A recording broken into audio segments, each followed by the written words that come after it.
It sure is a shame when you put in a whole lot of effort only for it to not pay off. In the New York Times September 9th editorial titled Trump's War on Science, the author claims that Donald Trump is hurting America's future prospects. The author's editorial is ineffective because it fails to complete its arguments in a manner relevant to its audience, it fails to speak decisively, and it fails to stand up to the test of time. First, I'll take the editor's arguments to their logical and emotional conclusions. Then I will explain how the author skirts around labeling Trump a fascist. Finally, I'll speak on the fault in calling Trump's hurricane response sympathetic. The editor goes as far as saying, from the beginning, Mr. Trump, Mr. Pruitt, Mr. Zink, and Mr. Perry, to name the big four on environmental and energy issues, have been promising a new day to just about anyone discomfited by a half-century of bipartisan environmental law, whether it be to developers and farmers who feel threatened by efforts to enforce the Clean Water Act, oil and gas drillers seeking leases they don't need on federal land, chemical companies seeking relaxation from rules governing dangerous pesticides, automakers asked to improve fuel efficiency, or even utilities required to make further investments in technology to reduce ground-level pollutants. This, however, never seems to inspire any type of emotion, and as such, the editorial isn't memorable.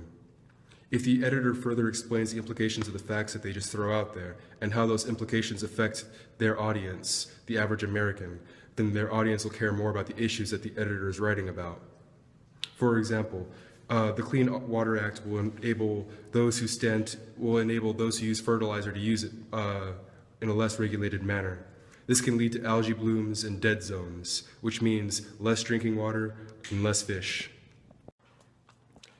In addition to this, Scott Pruitt has put a halt to preliminary efforts of the Obama administration to ban the chemical in an effort to return to sound science. This chemical is often used as a pesticide in foods that can end up in the dinner of the average American. It's known to cause irreversible brain damage in children, even in small amounts. Since the author has the ability to link this kind of information, it makes very little sense why so much research is necessary to have an understanding of the editor's argument. The editor all but calls Trump a fascist, stating that this is a president who has never shown much fidelity to facts, unless they are his own alternative ones. And even the official vocabulary of global warming has changed, as if the problem can be made to evaporate by describing it in more benign terms. There are many parallels to be drawn from the Trump administration to a full-blown fascist government. For example, in 1984, there is the Ministry of Truth. The Trump administration is manipulating the language with which the opposition attacks them in an effort to control the truth. The Encyclopedia of Marxism goes on to define fascism as through a series of listing its attributes. The encyclopedia states that fascism is right-wing, nationalist, anti-equality, religious, capitalist, warlike, and anti-modern. These are all attributes that describe the Trump administration. George Orwell, the author of 1984, said on the topic of fascism that the word fascism now has no meaning except insofar as it signifies something not desirable. In the case of a word like democracy, not only is there no agreed definition, but the attempt to make one is resisted from all sides. It is almost universally felt that when we call a country democratic, we are praising it. Consequently, the defenders of every kind of regime claim that it is a democracy and fear that they might have to stop using the word if it were tied down to any one meaning. And though I understand why the author might shy away from naming Trump a fascist, I think we should call a spade a spade. The editor goes on to describe Trump's handling of the recent hurricane season as properly sympathetic. I find that the author's information is rather outdated, and that the Trump administration would be better described as putting a Band-Aid on a problem and promptly ignoring it.